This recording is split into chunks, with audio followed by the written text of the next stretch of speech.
Hello everyone, welcome to my YouTube channel. আমার YouTube channel S tutorial home. যারা এখনও পর্যন্ত আমার YouTube channel S tutorial home এই চ্যানেলটিকে সাবস্ক্রাইব করনি, অবশ্যই ইউটিউব চ্যানেলটিকে সাবস্ক্রাইব করবে। আজকের ভিডিওটি ভালো লেগে থাকলে অবশ্যই লাইক কমেন্টস এবং বেশি বেশি করে শেয়ার করবে। আজকের আলোচনার বিষয় সিবিপিবিইউ বিএ সোশিওলজি, সিবিপিবিইউ বিএ সোশিওলজি বা সিবিপিবিইউ বিএ প্রোগ্রাম সোশিওলজি যে কোনো সেমিস্টারের ক্ষেত্রে আমি আলোচনা করব। যে কোনো সেমিস্টার, সেটা first semester, second semester, third semester, fourth semester, fifth, sixth, এরকম যত সেমিস্টার রয়েছে 4 বছরে, প্রত্যেকটা সেমিস্টারের কথাই আমি বলছি। সে কোর্স মাইনর হতে পারে, মেজর সোশিওলজি, বিশেষ করে মেজর সোশিওলজিতে কোনো চেঞ্জ নেই, সেটা সোশিওলজি থাকবে সাবজেক্টটা মেজরের ক্ষেত্রে, সেটা যে কোনো সাবজেক্টের ক্ষেত্রে মেজরে। তা মেজর সোশিওলজি যাদের রয়েছে, major M A JOR major sociology, কিংবা মাইনর সোশিওলজি, কিংবা MDC sociology, DSE sociology, SEC sociology, GE sociology, এই কোর্স নিয়ে যারা পড়াশোনা করছো, যাদের টপিক রয়েছে বিভিন্ন টপিক সোশিওলজি নিয়ে, তাদের উদ্দেশ্যে বলছি। তোমরা জানো যে CBPBU BA programme sociology major কিংবা minor, MDC, DSC, SEC, GE যা বললাম, 4 বছরে যতগুলো সেমিস্টার রয়েছে, সোশিওলজির একমাত্র যে আমার সাজেশন, অত্যন্ত গুরুত্বপূর্ণ সাজেশন, বিএ সোশিওলজিতে মেজর কিংবা মাইনর যেটাই হোক না কেন, DSC, SEC, GE, আমার সাজেশন একমাত্র গুরুত্বপূর্ণ সাজেশন পোস্ট করে থাকি। আমি নিজের সাজেশন তৈরি করি, আমি নিজেই সেগুলো বলি। দীর্ঘদিনের পড়ানোর এক্সপিরিয়েন্স, পড়ানোর যে অভিজ্ঞতা, তার নিরিখে আমি সাজেশন তৈরি করি এবং বিগত বছরের কোশ্চেনগুলো ঘেটে, যে এর আগের বার কী এসেছে, 6 মাস আগে কী এসেছে, সেই প্রশ্নগুলো দেখে চিন্তা ভাবনা করে নতুন করে তোমাদের জন্য সাজেশন তৈরি করি। আর যে সাজেশনটা আমি পোস্ট করি আমার ইউটিউব চ্যানেলে, তোমরা সেই সাজেশন দেখে পরীক্ষা দিতে যাও। আশা করি তোমরা সবাই বুঝতে পারো আমার সাজেশনটা কতটা গুরুত্বপূর্ণ, কারণ প্রত্যেকটা প্রশ্নেই কমন পড়ে। ঠিক আছে, প্রত্যেকটা প্রশ্নে কমন পড়ে, minor, major, DSC, SEC, GE সব কিছুতেই সোশিওলজি সাজেশন, আমার সাজেশন কমন পড়ে। আমার সাজেশন অত্যন্ত গুরুত্বপূর্ণ সাজেশন। আমি শুধু ইউটিউব চ্যানেলে, আমার যে YouTube channel S tutorial home, এই ইউটিউব চ্যানেলে শুধুমাত্র আমি সাজেশন পোস্ট করি সোশিওলজি। আমি তোমাদের আগেই বলেছি, অনেক ভিডিওতে বলেছি যে শুধুমাত্র সিবিপিবিইউ কিংবা NBU, সিবিপিবিইউ কিংবা NBU, কোচবিহার পঞ্চানন বর্মা ইউনিভার্সিটি বা উত্তরবঙ্গ বিশ্ববিদ্যালয়, north Bengal university of north Bengal, হ্যাঁ, তারপরে গৌরবঙ্গ বিশ্ববিদ্যালয়, ঠিক আছে, ক্যালকাটা ইউনিভার্সিটি, এরকম বিভিন্ন ইউনিভার্সিটির অধীনে যে কলেজগুলো রয়েছে, যারা সোশিওলজি নিয়ে পড়াশোনা করছো, first semester, second semester, third semester, minor, major, বিশেষ করে যারা মেজরে রয়েছে, মেজর সোশিওলজি, এই মেজর সোশিওলজি যারা রয়েছে, বা আগের যে সেমিস্টারগুলো 6 সেমিস্টার, DSC, SEC, GE যারা পড়াশুনো করছো, তাদের কিন্তু সোশিওলজির সাজেশন আমি দিয়ে থাকি এবং আমার সাজেশন অত্যন্ত গুরুত্বপূর্ণ। কিন্তু আমি নোটস কিন্তু আমি ভিডিওতে দিই না। আমি বলেছি, যদি কারো নোটসের দরকার হয়, যদি কেউ আমার কাছে টিউশন পড়তে চাও, তাহলে যে আমার হোয়াটসঅ্যাপ নাম্বার 9093535537, 9093535537, এই নম্বরে যোগাযোগ করো। টিউশন কিংবা গুরুত্বপূর্ণ নোটস, এমনকি বিভিন্ন কলেজে যে অ্যাসাইনমেন্ট বা প্রজেক্ট দেওয়া হয় সোশিওলজি, মাইনর বা মেজর, DSC, SEC, GE, হ্যাঁ, সেগুলো কিন্তু আমি তোমাদের লিখিয়ে থাকি, দিয়ে থাকি। সেগুলোর জন্য তোমরা আমার সঙ্গে যোগাযোগ করতে পারো। DSC সোশিওলজি, কী বললাম, DSC sociology, GE sociology, SEC sociology, major sociology, minor sociology, MDC sociology, assignment কিংবা প্রজেক্ট তোমাদের কোশ্চেন কলেজ থেকে দিয়ে দেয়, বলে যে তোমরা লিখে নিয়ে আসবে। হয়তো তোমরা দিশেহারা হয়ে যাও, উত্তর কোথায় পাবে, হয়তো কলেজে ক্লাসে লেখানো হয়নি, প্রশ্ন দিয়ে দিল, উত্তর লিখে নিয়ে আসবে। তোমরা তখন দিশেহারা, তোমরা ইউটিউব সার্চ করতে থাকো, যে উত্তরগুলো পাওয়া যায় কি না। গুগল সার্চ করতে থাকো, করে লিখে তোমরা পরীক্ষা কলেজে গিয়ে জমা দাও। এটাই বাস্তব। বেশিরভাগ কলেজেই অ্যাসাইনমেন্ট প্রজেক্ট লেখানো হয় না, তার শুধু কোশ্চেনটাই দেয়। দেখো সেই অ্যাসাইনমেন্ট সম্পর্কে তোমার কোনো আইডিয়াই নেই, কোনো কনসেপ্টই নেই, তোমরা চিন্তায় পড়ে যাও যে কীভাবে লিখবো। আর এমন সময় দেয় পরীক্ষার আগে মানে একদম অল্প সময়ের মধ্যে দেয় যে তোমরা এখন ওই প্রজেক্ট নিয়ে চিন্তা ভাবনা করবে নাকি তোমরা পড়াশোনাই করবে পরীক্ষার জন্য, দিশেহারা হয়ে পড়ো। তাই বলছি আর দিশেহারা হয়ে পড়বে না, দুশ্চিন্তায় পড়বে না, নেগেটিভ চিন্তা করবে না। আমি আছি তোমাদের পাশে, আগেও ছিলাম, এখনও আছি, ভবিষ্যতেও থাকবো। আমি তোমাদের জন্য রয়েছি। বিশেষ করে সোশিওলজিতে বিএ ক্লাসের সোশিওলজিতে যদি কোনো ছাত্রছাত্রীর কোনো অসুবিধা হয়, কোনো সমস্যায় পড়ো, কোনো কিছু জানতে অসুবিধা হয়, বুঝতে অসুবিধা হয়, আমার হোয়াটসঅ্যাপ নাম্বারে আমার সঙ্গে যোগাযোগ করবে। আমি যতটুকুন জানি, যতটুকুন মানে যদি বুঝে থাকি বিষয়টা, আমি তোমাদের বোঝানোর চেষ্টা করি, ঠিক আছে? চেষ্টা করি। তা বিষয়টা হচ্ছে তোমাদের উদ্দেশ্যে বলছি, তোমরা কলেজে যাও, নিয়মিত কলেজে যাও, কলেজে ক্লাসগুলো করো। গুরুত্বপূর্ণ যে ক্লাসগুলো রয়েছে, বিভিন্ন স্যার বা ম্যামের যে ক্লাসগুলো রয়েছে সেই ক্লাসগুলো করো। টপিক ধরে ধরে যে আলোচনাগুলো হচ্ছে, কনসেপ্টগুলো যে নিয়ে ডিসকাস হচ্ছে, সেগুলো বোঝার চেষ্টা করো। কেননা সোশ্যালজি সাবজেক্টটা তোমাদের বেশিরভাগ ছাত্রদের কাছেই একেবারেই নতুন, এবং আলোচনার বিষয়গুলো তোমাদের কাছে নতুন। এই সাবজেক্টটা বিশেষ করে 5, 6, 7, 8, 9, 10-এ পড়ানো হয় না। এটা 9, 10 সাবজেক্ট নয়। 11, 12ও সব স্কুলে নেই। মুষ্টিমেয় হাতে গোনা হয়তো পশ্চিমবঙ্গের বিভিন্ন জেলায় সব স্কুলে কিন্তু সোশিওলজি নেই, কয়েকটা স্কুলে সোশিওলজি পড়ানো হয়। যদিও 11, 12-এর সোশিওলজির ছাত্র সংখ্যা খুবই কম, কিন্তু কলেজে গিয়ে তোমরা কিন্তু দেখা যাচ্ছে বর্তমানে সোশিওলজি নিয়ে পড়াশোনার প্রবণতাটা অনেক, সোশিওলজির অনেক ছাত্রছাত্রী রয়েছে, তোমরা পড়াশুনো করছো সোশিওলজি নিয়ে, খুব ভালো লাগছে। তোমরা কলেজে গিয়ে বেশিরভাগ ছেলেমেয়েই সোশিওলজি নিচ্ছ, এটা খুবই ভালো দিক। কিন্তু যেহেতু সাবজেক্টটা অনেকের কাছে 11, 12-এ ছিল না, তোমরা 11, 12-এ পড়াশোনা করোনি, তাই তোমাদের কাছে একেবারেই নতুন। তাই বলছি কলেজে ক্লাস করো, নিয়মিত কলেজে যাও, কলেজমুখী হও, পড়াশুনোর আগ্রহ বাড়াও। যেহেতু কলেজে পড়াশোনাগুলো 4 বছর করে, যখন বিএ পাস করতে গেলে 4 বছর সময় লাগে, এই 4 বছর ধৈর্য সহকারে পড়াশোনা করতে হবে।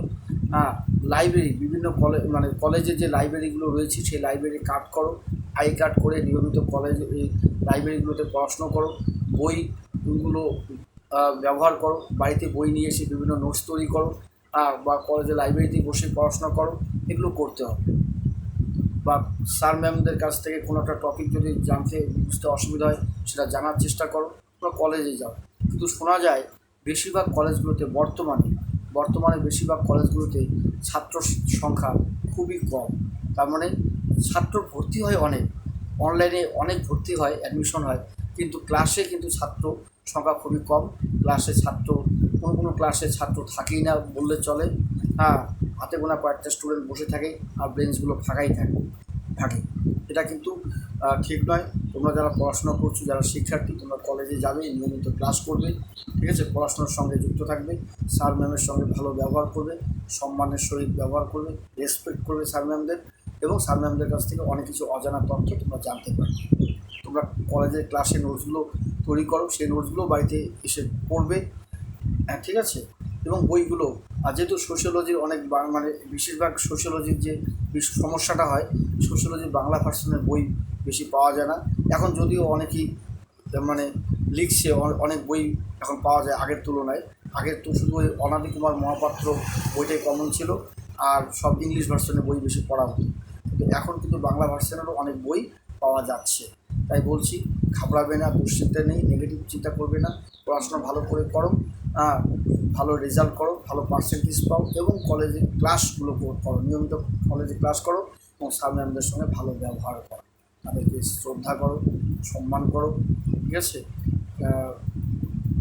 তাদের সঙ্গে কোনো কথা কাটাকাটি, অসম্মানজনক কথা স্যার ম্যামদের সঙ্গে কখনো বলবে না, এটা তোমার মানায় না, এটা মানানসই নয়, এটা কাম্য নয়, ঠিক আছে? তাই বলছি ভালো করে পড়াশোনা করো। আর যে কথাটা আমি না বললেই নয়, সেটা হচ্ছে অনেক স্টুডেন্টকে আমি লক্ষ্য করেছি, তোমরা পরীক্ষার 1 দিন আগে কিংবা 2 দিন আগে, বা ধরে নেই 7 দিন আগেই তোমরা হোয়াটসঅ্যাপের মানে আমার যে হোয়াটসঅ্যাপ নাম্বার সেই নাম্বারে মেসেজ করে বলো স্যার DSC2 সোশিওলজি নোটস দিন, স্যার জিই নোটস দিন, স্যার এসএসসি নোট দিন, sir major major 1 first semester sociology notes দিন, মেজর 2 নোটস দিন। এইভাবে তোমরা কিন্তু 6 সেমিস্টার নোটস দিন, 5th সেমিস্টার নোটস দিন, 4th সেমিস্টার নোটস দিন। তোমরা মেসেজ করো কখন? ঠিক পরীক্ষার 2 দিন আগে কিংবা 1 দিন আগে কিংবা 7 দিন আগে। কিন্তু এটা ঠিক নয়, কারণ 6 মাস অন্তর অন্তর একটা সেমিস্টার পরীক্ষা তোমরা দিচ্ছ, সেই পরীক্ষায় তোমাদের কোনো গুরুত্বই নেই। তোমরা সিলেবাসও জানো না, বোঝো না, কী কী টপিক নিয়ে পড়াশোনা করতে হবে সেটাও জানো না, কোন প্রশ্নগুলো 10 নম্বরের জন্য গুরুত্বপূর্ণ, কোন প্রশ্নগুলো 6-এর জন্য গুরুত্বপূর্ণ, কোনগুলো 3-এর জন্য গুরুত্বপূর্ণ, তোমরা কিছুই জানো না। শুধু খেয়াল খুশি মতো কলেজ যাচ্ছ, কলেজে গেলেও ক্লাস করো না, চলে আসতেছো। শুধু দেখা যায় কলেজগুলোতে বিভিন্ন যে সাংস্কৃতিক অনুষ্ঠান, কালচারাল প্রোগ্রাম কিংবা সরস্বতী পুজো, এমন কিছু কিছু অনুষ্ঠান আছে, ওকেশনে তোমরা কলেজে ভিড় জমাচ্ছ, ভিড় করছো, কিন্তু নিয়মিত যে ক্লাস, সেই ক্লাসে আমাদের অ্যাটেন্ডেন্স খুব খারাপ, অ্যাবসেন্ট থাকছে। এটা ঠিক নয়। কলেজের ক্লাসগুলো করো। পশ্চিমবঙ্গের বিভিন্ন কলেজেই মানে বেশিরভাগ কলেজেই একই অবস্থা। অনেক ডিপার্টমেন্টে ক্লাসে দেখবে ছাত্রছাত্রী নেই, স্যার ম্যাম কলেজ মানে ক্লাসে গিয়ে দেখে ছাত্রছাত্রী নেই, তারপরে গিয়ে কমন রুম অথবা অফিস রুমে গিয়ে টাইম পাস করছে। ছাত্র নেই, পড়াবে কাকে? ঠিক আছে, তোমরা ভুলে যাবে না যে তোমাদের পড়ানোর জন্যই স্যার ম্যাম কলেজে, তারা স্যালারি পাচ্ছে, সরকার তাদের স্যালারি দিচ্ছে, আর তাদের দায়িত্ব কর্তব্য, তাদের কাজটাই হলো তোমাদের পড়ানো, তোমাদের শেখানো, তোমাদের বোঝানো। তোমরা যদি ক্লাসে না থাকো তাহলে স্যার ম্যাম কাকে পড়াবে, কাকে বোঝাবে? খালি বেঞ্চ টেবিল সামনে তো আর বসে থাকবে না। তাই বলছি তোমরা যাও, কলেজে ক্লাস করো, পরীক্ষার অনেক আগেই সিলেবাস কমপ্লিট করো। স্যার ম্যামকে দিয়ে বলো যে সামনেই আমাদের পরীক্ষা, সিলেবাসগুলো টপিক ধরে ধরে সুন্দর করে ডিটেলস ডিসকাস করে, আলোচনা করে সেখান থেকে নোটসগুলো তৈরি করো। 10-এর, 6-এর, 3-এর, যারা ডিএসসি এসএসসি জিইতে আছো তাদের নোটসগুলো তোমরা দেখো, 15, 10-এর, 5-এর তোমাদের সেভাবে পড়তে হবে। এইরকম করে তোমরা নোটসগুলো তৈরি করো, কলেজে যাও, ক্লাস করো। আর এই যে কালীন সময়ে এবং অল্প সময়ে তোমরা আমাকে মেসেজ করে বলছো নোটস দিন, নোটস পড়বো, আমি কিন্তু এইভাবে মেসেজ করলে আমি তোমাদের সাহায্য করতে পারবো না। কেননা কারণ এই পরীক্ষার আগের দিন যদি তোমাদের আমি নোটস দিই, তোমরা সেই নোটস দিয়ে কোনো মতেই পড়াশোনা করতে পারবে না, শিখেও যেতে পারবে না। এটা অসম্ভব, সম্ভবই নয়, কোনো মতেই সম্ভব নয় পরীক্ষার আগের দিন রাতে 6 মাসের সিলেবাস কমপ্লিট করা। তাই বলছি, তোমরা যারা আমার সাহায্য চাও, আমার কাছ থেকে যারা নোটস চাও, তোমরা কী করবে? পরীক্ষার কমপক্ষে 2 মাস আগে, পরীক্ষার শুরু হওয়ার 2 মাস আগে আমার সঙ্গে যোগাযোগ করবে, আমার হোয়াটসঅ্যাপ নাম্বারে আমার সঙ্গে যোগাযোগ করবে। নোটস চাইবে, আমি নোটস দেবো। পরীক্ষার 2 মাস আগে দেবো, 1-1.5 মাস আগে দেবো। কিন্তু যদি কেউ পরীক্ষার 7 দিন বা 10 দিন আগে নোটস চাও, আমি দেবো না। ঠিক আছে, কারণ 6 মাসের কোর্স, 6 মাসের সিলেবাস, এই 5-7 দিনে পড়া সম্ভব নয়। আর যারা পরীক্ষার আগের দিন আমাকে মেসেজ করে বলো স্যার নোটস দিন, সাজেশন দিন, এগুলো ফাজলামো ছাড়া আর কিছু নয়। এই মশকরা আমার সঙ্গে কেউ করবে না। তোমরা নোটস চাও, পরীক্ষার 1 মাস আগে চাইলে আমি দিতে পারবো। পরীক্ষার 2 মাস আগে চাও, পরীক্ষার 2.5 মাস আগে চাও, পরীক্ষার 1.5 মাস আগে চাও, পরীক্ষার 20-25 দিন আগে চাইলেও আমি দেবো। কিন্তু কেউ যদি এই 7 দিন বা 10 দিন আগে নোটস চাও আমার কাছে, আমি কিন্তু তোমাদেরকে কোনো মতে হেল্প করতে পারবো না। শুধুমাত্র আমার যে YouTube channel S tutorial home, এই ইউটিউব যদি চ্যানেলটাকে সাবস্ক্রাইব করো, তাহলে তোমরা সাজেশনটা পাবে, কিন্তু নোটস পাবে না। আর নোটস যদি পেতে চাও, আমার কাছ থেকে যদি নোটস দিতে চাও, তাহলে আমাকে তোমরা অনেক আগে আমার সঙ্গে যোগাযোগ করবে। হোয়াটসঅ্যাপ নাম্বার তো আমি বলেই দিয়েছি, সেই হোয়াটসঅ্যাপ নাম্বার যোগাযোগ করবে।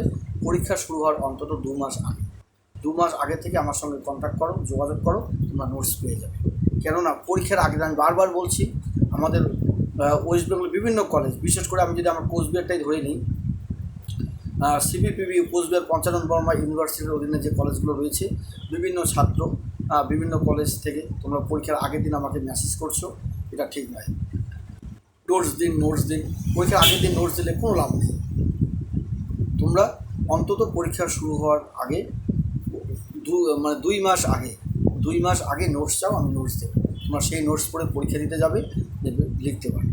কিন্তু আগের দিন যদি চাও, পরীক্ষা আগামীকাল পরীক্ষা, তুমি আজকে নোটস চাচ্ছ, হোয়াটসঅ্যাপ মেসেজ করো স্যার আমাকে DSC2 নোটস দিন, সোশ্যালজি, আমাকে জিই নোটস দিন, আমাকে মেজর 2 নোটস দিন। এগুলো ফাজলামি, এগুলো কেউ করবে না। ঠিক আছে? খারাপ পাবে না, আমি সত্য কথাই বলছি। হ্যাঁ, এগুলো কেউ করবে না। যদি তোমাদের পড়ার এখন তো ইচ্ছে থাকে, আগ্রহ থাকে, তোমরা আমার কাছ থেকে নোটস পাবে, কিন্তু আগে বলতে হবে। 2 মাস আগে বলো, আমি নোটস দেবো। 1 মাস আগে বলো, 1.5 মাস আগে বলো, 20 দিন আগে বললেও আমি নোট দেবো। কিন্তু পরীক্ষা শুরু হওয়ার 10 দিন বাকি আছে, 7 দিন বাকি আছে, 5 দিন বাকি আছে, বা 2 দিন বাকি আছে, নোটস দিন বললে আমি নোটস দেবো। শুধুমাত্র তোমরা আমার ইউটিউব চ্যানেল সাবস্ক্রাইব করে সাজেশনটুকু পেতে পারো। আর যদি আমার নোটস নিয়ে পড়তেই চাও, নোটস যদি তোমাদের নিতে ইচ্ছে হয়, দরকার হয়, তাহলে আমার সঙ্গে যোগাযোগ করে পরীক্ষা শুরু হওয়ার অন্তত 2 মাস আগে 2 মাস আগে যোগাযোগ করলেই তোমরা আমার কাছ থেকে নোটস পাবে। ঠিক আছে, রাখছি। তাহলে কেউ পরীক্ষার 1 দিন 2 দিন আগে হোয়াটসঅ্যাপে মেসেজ করে বলবে না যে স্যার নোটস দিন। নোটস যদি পেতে চাও তাহলে আমাকে ফোন করবে পরীক্ষার 2 মাস আগে বা 1.5 মাস আগে, 1 মাস আগে ফোন করলে আমি নোটস দিয়ে দিই। ঠিক আছে? আর সাজেশন আমাকে এক্সট্রা করে আর আমাকে মেসেজ করে বলতে হবে না সাজেশন দিন। ইউটিউব চ্যানেল যে রয়েছে সেটা সাবস্ক্রাইব করো। ইউটিউব চ্যানেল সাবস্ক্রাইব করলেই অটোমেটিক্যালি তোমাদের মোবাইলে নোটিফিকেশন অন হবে। তোমরা নতুন নতুন আপডেট যে সাজেশনগুলো আমি পোস্ট করি সেগুলো তোমরা দেখতে পাবে, সবাই দেখতে পাবে সাজেশন। আমার YouTube channel S tutorial home, এই YouTube channel S tutorial home, এই চ্যানেলে আমি বিএ সোশিওলজি যে কোনো সেমিস্টারের সাজেশন পোস্ট করে থাকি। ঠিক আছে? আর নোটস পেতে চাইলে পরীক্ষার 2 মাস আগে বা 1.5 মাস আগে আমার সঙ্গে কন্ট্যাক্ট করবে, আমি নোটস দিয়ে দিই। কিন্তু আমি বারবার বলছি, পরীক্ষা শুরু হওয়ার কেউ যদি 10 দিন বা 5 দিন বা 7 দিন মাথায় আমাকে ফোন করে বলে নোটস দিন, আমি দেবো না। কারণ তখন তোমাদের পড়ার সময় থাকবে না। 6 মাসের কোর্স কখনো 1 দিন রাতে বা 2 দিন রাতে শেষ করতে পারবে না। এগুলো দিয়ে কোনো লাভ নেই। তাই আমি তোমাদের এইভাবে আমি সাহায্য করবো না। আমি লিগাল, আমি কখনো কোনো অসৎ পথে অবৈধভাবে আমি তোমাদের সাহায্য করতে পারবো না। কারণ আমি তোমাদের যেটা বলছি, 1 মাস 2 মাস 1.5 মাস আগে আমাদের তার সঙ্গে যোগাযোগ করো, আমি তোমাদের নোটস দেবো, তোমরা সেই নোটস পড়ে পরীক্ষা দিতে যাবে। কিন্তু পরীক্ষার আগের দিন নোটস দেবো, সেই নোটস নিয়ে তোমরা কিচ্ছু করতে পারবে না। তোমাদের আমি ওইভাবে হেল্প করতে পারবো না। ঠিক আছে? আর কলেজমুখী হও, কলেজে যাওয়ার চাহিদা বাড়াও, কলেজে যাও। বেশিরভাগ কলেজে শোনা যায়, বর্তমান সময়ে বেশিরভাগ কলেজে শোনা যায় ছাত্রছাত্রীর সংখ্যা খুবই কম, অ্যাটেন্ডেন্স খুব কম। যারা মেজরে পড়াশোনা করছো, মেজর যে কোনো সাবজেক্টের ক্ষেত্রেই বলছি, সেটা তোমাদের অনার্স কোর্স হয়ে যাচ্ছে, কিন্তু তোমরা তা সত্ত্বেও গুরুত্ব দিচ্ছ না, এটা ভুল করছো। কলেজে যাও, টপিক ধরে স্যার ম্যাম যে আলোচনা করছে সেগুলো শোনো, এবং স্যার ম্যাম যে ক্লাসে নোটস করা আছে সেগুলো লেখো। আর স্যার ম্যামদেরকেও বলবে যে অনুরোধ করে বলবে যে পরীক্ষার অনেক আগেই যেন তোমাদের সিলেবাসগুলো ক্লাসেই কমপ্লিট করা হয়, প্রত্যেকটা টপিক ধরে জন্য আলোচনা করা হয়। ঠিক আছে? আর প্রজেক্ট অ্যাসাইনমেন্টের জন্য যদি প্রজেক্ট এবং অ্যাসাইনমেন্ট যদি লিখতে চাও, যদি উত্তর তোমাদের কাছে না থাকে, তাহলে আমার সঙ্গে যোগাযোগ করলে আমি তোমাদের দেবো, তোমরা সেটা লিখে কলেজে যাও। ঠিক আছে? দেখ, এইভাবে তোমাদের আমি সাহায্য করব। আর কলেজে যাও, স্যার ম্যামদের সঙ্গে সুসম্পর্ক গড়ে তোলো, ভালো সম্পর্ক গড়ে তোলো, আন্তরিকতা ভালোবাসার মধ্য দিয়ে, শ্রদ্ধার মধ্য দিয়ে তোমাদের পড়াশোনা পঠনটা ভালো হোক কলেজে, এটাই আমি কামনা করি। ঠিক আছে? রাখছি।